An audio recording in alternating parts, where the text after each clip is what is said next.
लक्ष्मी जी और शरद पूर्णिमा की महिमा अनंत है। सनातन धर्म के पौराणिक ग्रंथों के अनुसार देवी लक्ष्मी जी का जन्म अश्विन शुक्ल पक्ष की पूर्णिमा के दिन हुआ था। अश्विन शुक्ल पक्ष की पूर्णिमा को ही शरद पूर्णिमा कहते हैं।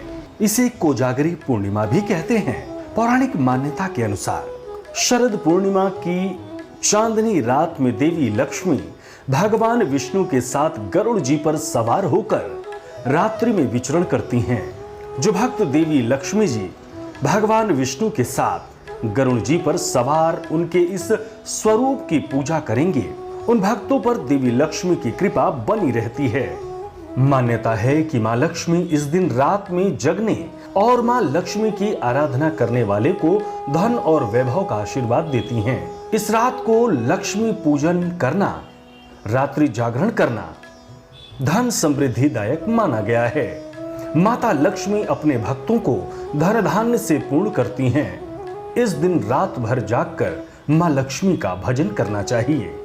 इस दिन घर में लक्ष्मी जी और नारायण जी की पूजा करनी चाहिए।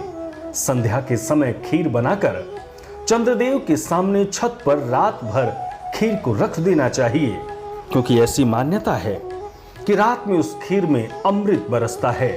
सुबह उस खीर का प्रसाद बांटकर पूजन अर्चन करना चाहिए। विज्ञान भी कहता है कि अश्विन शुक्ल पक्ष की पूर्णिमा को चंद्रमा पृथ्वी के सबसे निकट होता है और बलवान होता है। चंद्रमा की किरणों की छटा धरती को दुधिया रोशनी से नहला देती है।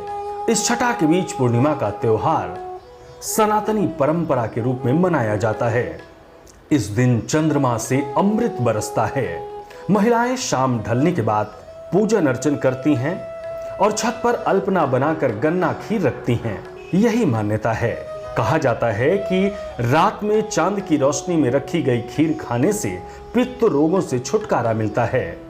वहीं ज्योतिष की माने तो शरद पूर्णिमा इस दिन जन्म कुंडली में कमजोर चंद्रमा वाले जातक को ठीक कर देता है। चंद्रमा बलवान होने से किसी भी प्रकार के शारीरिक दोष और रोग नहीं होते हैं।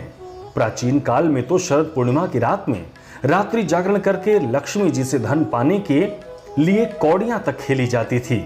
स्वास्थ्य के लिहाज से भी शरद पूर्णिमा बेहद महत्वपूर्ण मानी गई है। शरद पूर्णिमा की रात को चंद्रमा की किरणों से अमृत बरसता है। ये किरणें स्वास्थ्य के लिए अत्यंत लाभदायी हैं। इस रात्रि में 3-4 घंटे तक बदन पर चंद्रमा की किरणों को अच्छी तरह पड़ने दें। इससे त्वचा मुलायम, कोमल और कंचन सी दमकने लगेगी। शरीर के कई रोग दूर होने लगते हैं।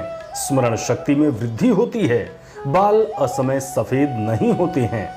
शरद पूर्णिमा की ही ये वो पवित्र रात्रि है जब भगवान श्री कृष्ण ने ब्रजमंडल में महारास की रचना की थी। भगवान ने अपने योग माया का आश्रय लेकर उस सुंदर शरद पूर्णिमा की रात्रि का निर्माण किया। धन्य है और दिव्य है ये शरद पूर्णिमा की रात्रि। आप भी पूरे भक्तिभाव के साथ माता लक्ष्मी की आराधना करें, पूजन करें और भगवान श्री कृष्ण में, राधा रानी में रम जाएं। आप सभी को शरद पूर्णिमा की हार्दिक शुभकामनाएं और बधाई। सब्सक्राइब करें टोटल भक्ति को। अब हमारे वीडियोस को सबसे पहले देखने के लिए बेल आइकन को दबाना ना भूलें।